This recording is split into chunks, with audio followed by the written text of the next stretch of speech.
नमस्ते। आज जिस कहानी की हम बात करने वाले हैं वो वाकई बहुत दिलचस्प है और उसके मतलब तो और भी गहरे हैं।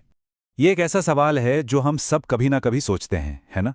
और जीएल फिंटेस की जो क्लासिक कहानी है, ईश्वर के नाम एक पत्र, वो बिल्कुल इसी सवाल को हमारे सामने लाकर खड़ा कर देती है। तो चलिए कहानी की शुरुआत करते हैं हमारे मेन कैरेक्टर लेंचो से। अब लेंचो देखिए एक किसान है और उसकी पूरी की पूरी जिंदगी, उसकी दुनिया, सब कुछ उसके मक्के के खेतों के इर्द गिर्द ही घूमती है।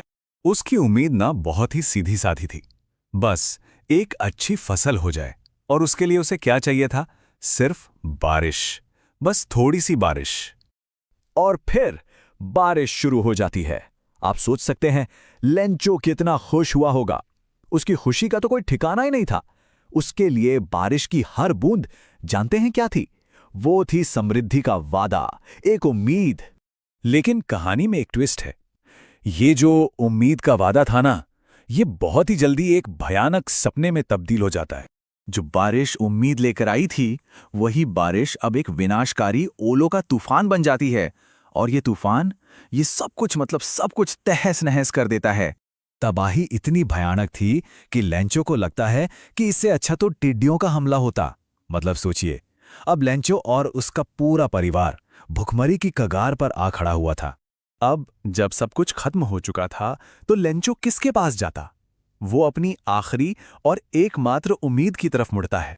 उसकी आस्था, उसका विश्वास इतना पक्का था, इतना अटूट कि वो एक ऐसा कदम उठाने का फैसला करता है जो शायद ही कोई सोचेगा। वो क्या करता है? वो सीधे भगवान को एक चिट्ठी लिखता है। हाँ, सीधे भगवान को।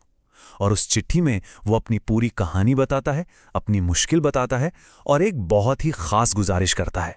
और वो मांगता क्या है? वो मांगता है ठीक 100 पेसो, ताकि अगली फसल आने तक वो और उसका परिवार गुजारा कर सके। अब ये चिट्ठी, जिस पर पता क्या लिखा था, सिर्फ ईश्वर के लिए, ये पहुंचती है एक पोस्ट मास्टर के हाथ में। और यहां पर कहानी और भी दिलचस्प हो जाती है। पोस्ट मास्टर का रिएक्शन देखिए। पहले तो वो चिट्ठी देखकर खूब हंसता है, लेकिन फिर अचानक वो एकदम सीरियस हो जाता है। वो उस किसान की आस्था देखकर हैरान रह जाता है और उसकी तारीफ करने लगता है। लेंचो का विश्वास देखकर वो पोस्ट मास्टर इतना हिल जाता है कि वो फैसला करता है कि इस आस्था को टूटने नहीं देगा। तो वो क्या करता है? वो अपने साथियों से, अपनी सैलरी से, यहां तक कि दोस्तों से भी पैसे इकट्ठा करता है। और अब आता है कहानी का सबसे बड़ा, सबसे जरूरी मोड़। वो पल जब लेंचो को जवाब मिलता है।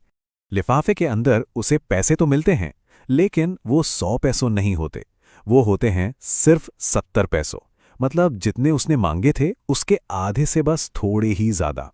अब देखिए, लेंचो को पैसे मिलने पर जरा भी हैरानी नहीं होती। उसे तो पूरा यकीन था कि पैसे आएंगे। लेकिन जैसे ही वो पैसे गिनता है, वो गुस्से से भर जाता है। उसे लगता है कि रकम तो कम है। और वो फौरन एक और चिट्ठी लिखता है। और इस बार पता है क्या लिखता है? वो लिखता है कि भगवान, आपने जो पैसे भेजे थे उसमें से 30 पैसों कम है। और वो चोरी किसने की? पोस्ट ऑफिस के कर्मचारियों ने। यानी जिन लोगों ने उसकी मदद की, वो उन्हीं को चोर समझ बैठता है। और बस यहीं पर आकर इस कहानी का जो असली मतलब है, जो इसकी आत्मा है, वो एकदम खुलकर हमारे सामने आ जाती है। लेंचो का ये सोचना, ये एक परफेक्ट एग्जाम्पल है विडंबना का। मतलब एक ऐसी सिचुएशन जहां हमें, यानी पढ़ने वालों को तो सच पता है, लेकिन कहानी के कैरेक्टर को नहीं पता। वो बेचारा अंधेरे में है। तो देखा जाए तो इस कहानी में दो तरह के टकराव हैं। एक तो है इंसान का प्रकृति के साथ संघर्ष, मतलब वो ओलों का तूफान।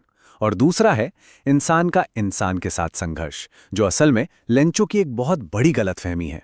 और ये कहानी हमें इसी सवाल के साथ छोड़ जाती है कि क्या लेंचो की अटूट आस्था वाकई में उसकी ताकत थी, या फिर यही उसका सबसे बड़ा अंधपन था।